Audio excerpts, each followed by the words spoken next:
Gram सभा सुनौली मोहम्मदपुर से प्रधान पद के प्रत्याशी, प्रधान पद सेवक, आपका बेटा, आपका चहेता, आपका लाडला, सबके दिलों पे राज करने वाला भाई सुरेंद्र सिंह। तो मेरे भाई और बहनों, इस बार प्रधानी के चुनाव में सुरेंद्र सिंह भैया को भारी से भारी मतों से विजयी बनाना है और अपने सुनौली मोहम्मदपुर को बहुत सुंदर, बहुत स्वच्छ, बहुत आगे लेके जाना है। गायक आपका भाई गगनदीप सिंह।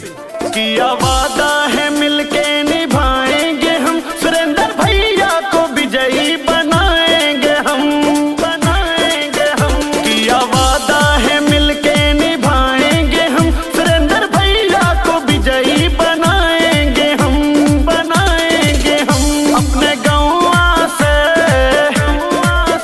पढ़ा लिखा भैया हमें विद्वान चाहिए, सुरेंद्र भैया जैसा हमें प्रधान चाहिए।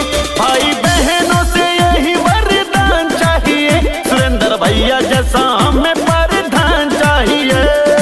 सुरेंद्र भैया तो ऐसे नेता हैं, ऐसे बेटे हैं, सभी गरीबों के काम आने वाले, सबको गले से लगाने वाले, सबका हाल चाल लेने वाले। कभी कोई विपत्ति आ जाए गांव में, सबसे आगे खड़े होने वाले सुरेंद्र सिंह भैया अपने गांव को बचाते हैं, सबका सम्मान करते हैं, सबको सर माथे पे बिठा के रखते हैं। इसलिए सुरेंद्र सिंह भैया को हम जिताएंगे और अपना वादा निभाएंगे, क्योंकि कहते हैं काम किया है काम करूंगा, जन जन का सम्मान करूंगा।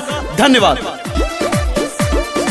अब ना किसी के बहकावे में आना, खाओ कसम नहीं धोखा है खाना, खाओ कसम नहीं धोखा है खाना।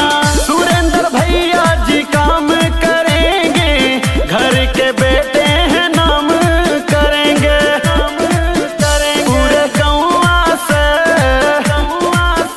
हर काम करे वही इंसान चाहिए, सुरेंद्र भैया जैसा हमें प्रधान चाहिए। भाई बहनों से यही वरदान चाहिए, सुरेंद्र भैया जैसा हमें प्रधान चाहिए। भाई और बहनों, जब जब नदी का बंधा टूटा, गांव में बाढ़ आई और सबसे पहले सबकी मदद करने के लिए खड़े रहे सुरेंद्र सिंह भैया। तन मन धन से लेकर गल्ला, पानी, कपड़ा सब आपको पहुंचाने का काम, दिलाने का काम किया। और सुरेंद्र सिंह भैया जब प्रधान बनेंगे, नरेगा का पूरा पैसा गरीबों को पूरा गल्ला दिलाने का काम करेंगे। इसलिए सुरेंद्र सिंह भैया को जिताएंगे, अपने गांव सुनौली मोहम्मदपुर को बहुत सुंदर बनाएंगे, गरीबों को आवास दिलाएंगे। धन्यवाद।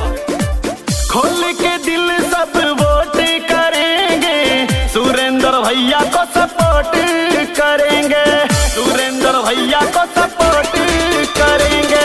सुरेंद्र सिंह जी हैं सबका सहारा, इनके बिना ना हमारा गुजारा।